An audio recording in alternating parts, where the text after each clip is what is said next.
বাঘ আর কাঠুরিয়ার গল্প। এক ছিল ঘন জঙ্গল। সেই জঙ্গলের পাশে থাকত এক গরিব কাঠুরিয়া। প্রতিদিন সে জঙ্গলে গিয়ে কাঠ কেটে বাজারে বিক্রি করত। একদিন সকালে কাঠুরিয়া জঙ্গলের গভীরে চলে গেল। হঠাৎ সে ঝোপের ভিতর থেকে গর্জনের শব্দ শুনতে পেল। গর, আমাকে বাঁচাও! কাঠুরিয়া ভয়ে কাঁপতে কাঁপতে এগিয়ে গেল। দেখে এক বিশাল বাঘ লোহার ফাঁদে পা আটকে কষ্ট পাচ্ছে। বাঘ কাতর গলায় বলল, ভাই, আমাকে বাঁচাও, আমি তোমার কোনো ক্ষতি করব না। কাঠুরিয়া ভাবল, বাঘকে ছাড়ালে যদি আমাকেই খেয়ে ফেলে। তবু তার মনে দয়া হল। সে কষ্ট করে ফাঁদ খুলে দিল। মুক্ত হতেই বাঘ দাঁত বের করে হাসল।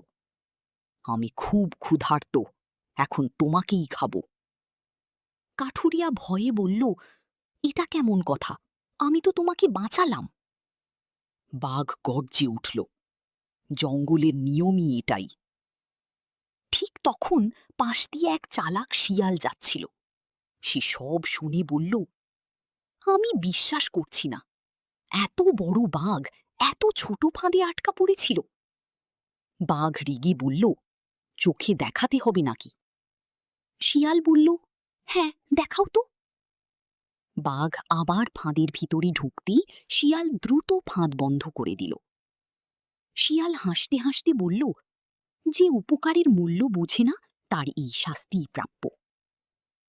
কাঠুরিয়া শিয়ালকে ধন্যবাদ দিল। তারপর সে দ্রুত জঙ্গল ছেড়ে বাড়ি ফিরে গেল।